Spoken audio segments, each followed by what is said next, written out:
കുട്ടിക്കാലത്ത് പാവ വേണമെന്നും പറഞ്ഞ് വാശി പിടിക്കുമ്പോൾ എൻ്റെ കയ്യിൽ ഇപ്പം പൈസ ഇല്ല മോളെ പിന്നെ വാങ്ങിത്തരാട്ടോ എന്നും പറഞ്ഞ് എന്നെ 2 ആശ്വാസവാക്ക് പറഞ്ഞ് അടക്കിയിരുത്തിയ എൻ്റെ അമ്മ ഇന്നതേ അമ്മയുടെ കൊച്ചുമോക്ക് വേണ്ടിയിട്ട് പാവ വാങ്ങാനായിട്ട് എൻ്റെ കയ്യിൽ കാശ് തന്നിട്ടിരിക്കുന്നു ഗൈസ്. അങ്ങനെ ഒരു നല്ല പാവ വാങ്ങിക്കാനായിട്ട് തൊട്ടടുത്തുള്ള കടയിൽ വന്നതാണ്. അപ്പോൾ ഇവിടെ കുറേ അടിപൊളി പാവകളൊക്കെ ഉണ്ടായിരുന്നു. അങ്ങനെ ഓരോന്നോരോന്നും കണ്ടുകൊണ്ടിരിക്കുമ്പോഴാണ് അപ്പോൾ ഈ ഒരു പാവ എനിക്ക് വല്ലാണ്ട് അങ്ങ് ഇഷ്ടപ്പെട്ടു. അപ്പം ഞാൻ ഇത് തന്നെ അങ്ങ് എടുക്കാമെന്ന് കരുതി. അപ്പോൾ ഇവനെ ഇങ്ങനെ കണ്ടുകൊണ്ടിരിക്കുമ്പോഴാണ് എനിക്കിതാ ഇവനെ ഓർമ്മ വന്നത്.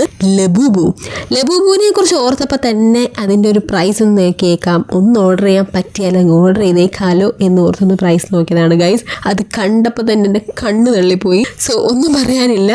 അപ്പോൾ ഇത്തരം ലബൂബൂസിനെയൊക്കെ വാങ്ങി വെറുതെ പൈസ കളയുന്നതിലും ഭേദം അതിലേറെ എക്സൈറ്റഡ് ആയിട്ടുള്ള നമ്മുടെ ലബൂബു ക്യാരക്ടറിനെ ബേസ് ആക്കി വന്നിട്ടുള്ള ഒരു ക്രിപ്റ്റോ പ്രോജക്റ്റ് ഉണ്ട്. അതാണ് ബുബൂവേഴ്സ്. ടോയ് പോലെ തന്നെ ക്രിപ്റ്റോ ലവേഴ്സിനെയും കളക്ടേഴ്സിനെയും ത്രില്ല് ചെയ്യിക്കുന്ന ഒരു പ്രൊജക്റ്റാണ്. കൂടാതെ ഇതിലൂടെ ഏൺ ചെയ്യാനും നിങ്ങൾക്കൊരു അവസരമുണ്ടെന്നുള്ളതാണ് ഇതിൻ്റെ ഒരു സ്പെഷ്യാലിറ്റി എന്ന് പറയുന്നത് തന്നെ. അപ്പോൾ ഇതെങ്ങനെയാണ് ഏൺ ചെയ്യുന്നതെന്നും എലിജിബിലിറ്റി അലോക്കേഷൻസ് ഇങ്ങനെയുള്ള ഡീറ്റെയിൽസ് എല്ലാം തന്നെ നമ്മൾ ഉൾപ്പെടുത്തിയിട്ട് ഒരു വീഡിയോ ചെയ്തിട്ടുണ്ട് നമ്മുടെ യൂട്യൂബ് ചാനലിൽ. അപ്പോൾ ആ ഒരു വീഡിയോയുടെ ലിങ്ക് ഞാൻ ബയോയിൽ കൊടുത്തിട്ടുണ്ട്. So do subscribe our channel and check out the video guys.